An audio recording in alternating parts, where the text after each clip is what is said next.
कुणा चुकलं नाही गड्या, पाऊल थकलं नाही गड्या, पाऊल थकलं नाही.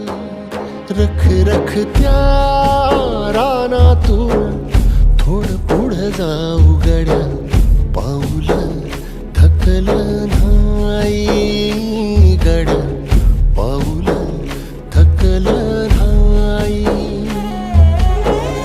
झालो बरबाद जरी बसला घाव उरी, कलेची आग सार जाळून बी जाईना. अडला घास असा का वनवास असा, पण ह्यो ध्यास अजून बी माग राहीना. सुकलेल्या